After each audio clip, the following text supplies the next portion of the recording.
l'épeautre. Donc pour le risotto, on va mettre bien évidemment de l'huile d'olive. D'accord. Voilà. Je rappelle que l'épeautre, c'est, on va dire, pour simplifier, un blé ancien, en quelque sorte. Hein.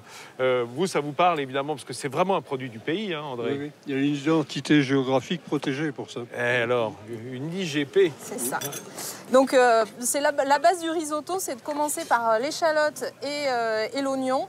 Donc on va les faire fondre juste un petit peu, il faut pas qu'ils soient dorés.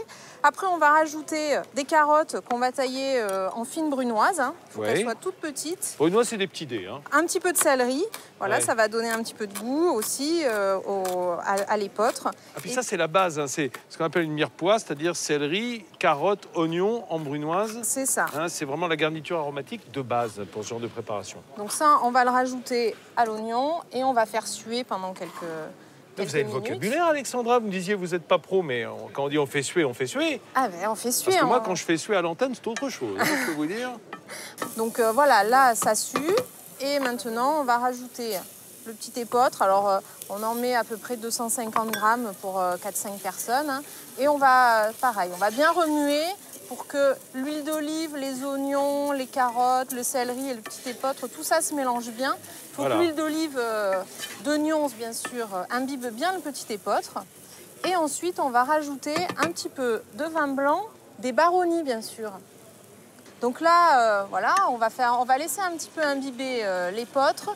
Il va s'imbiber de vin. Hein. C'est comme un risotto classique. C'est ça, c'est un risotto classique finalement, mais avec un produit vraiment très local, auquel on va additionner un autre produit phare tout à l'heure, c'est l'olive noire de Nyons.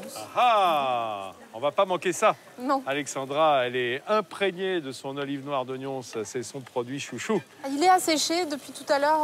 Ah bon, d'accord. Donc ça y est, vous avez remplacé par du bouillon. Voilà, j'ai commencé à mettre du bouillon de volaille, hein, tout simplement. Alors là, on peut dire du bouillon de base, eau chaude et cube. Voilà, c'est ça, exactement. Après, c'est bien mieux si on peut partir d'un vrai bouillon de volaille. C'est ça, mais on a rarement le temps d'en faire, si ce n'est le week-end. Donc voilà. Qu'est-ce qu'on fait d'autre? On va préparer nos brochettes? À côté, bah oui, parce que en fait, parmi les produits un petit peu phares aussi de la Drôme, il y a le poulet, enfin il y a la volaille en général. Et la pintade. La pintade. Bien sûr aussi. Donc là, je prépare des brochettes. Donc alors les brochettes, j'ai triché, hein, je les ai montées un petit peu avant d'abord. C'est très bien, Alexandra. Voilà. Gouverner, c'est prévoir.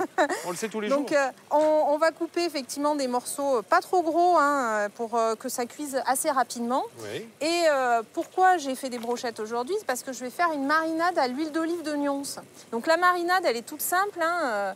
Il y a de l'huile d'olive de Nyons, bien évidemment. Il y a du citron. Voilà. Alors il y a du citron de Menton quand on peut en trouver. Et il y a un petit peu d'ail. On a une belle production, voilà, de l'ail pressé parce que ça va donner plus de goût que coupé. Et le petit côté exotique, moi, c'est que j'ai mis du curry. Alors c'est pas très drômois, mais l'huile d'olive de Nyons se mélange avec toutes les cuisines, même avec les cuisines exotiques.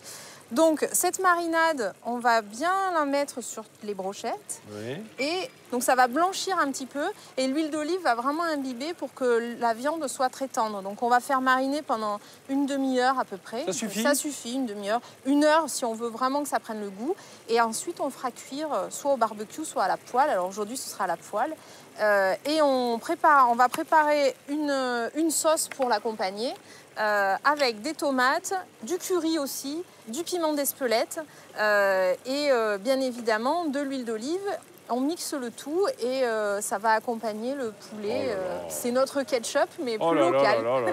On va faire cuire les brochettes qui ont bien mariné. Vous voyez, elles ont pris un petit aspect blanc. Et on va mettre, bien évidemment, pour les faire cuire, de l'huile d'olive de Nyons. Voilà. Elle monte en température un peu, l'huile pas trop. Hein. Alors, l'huile d'olive, de manière générale, se chauffe très bien. C'est une des huiles qui tient le mieux à la cuisson. On peut même faire des frites, ça monte à 210 degrés le point de fumée. Donc il n'y a aucun souci. Mais on la dénature un peu en goût. Voilà, par contre, on la dénature un peu. Alors là, en l'occurrence, comme on va faire une cuisson courte, c'est pas trop gênant. Ça va aller. Mais c'est vrai que sinon, nous, on conseille de rajouter en fin de cuisson, comme on va le faire dans le risotto.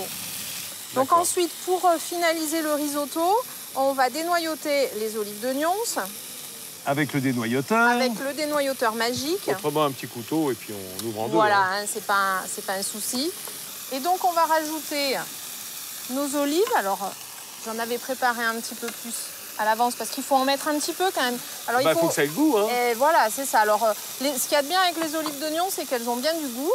Et on va rajouter un tout petit peu d'huile d'olive. Vous voyez, on met pas de parmesan, on met pas de fromage là. Hein. On met l'huile d'olive, c'est elle qui va lier notre risotto. Et voilà, le risotto est terminé.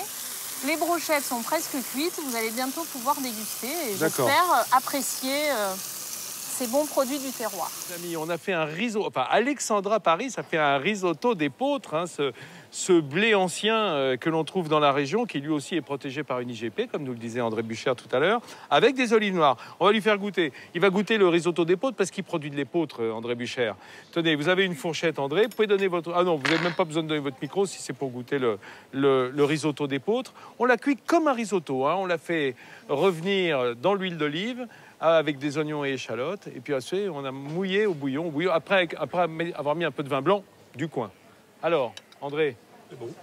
C'est bon. Ah, André est laconique. Hein, mais s'il dit c'est bon, c'est que c'est bon.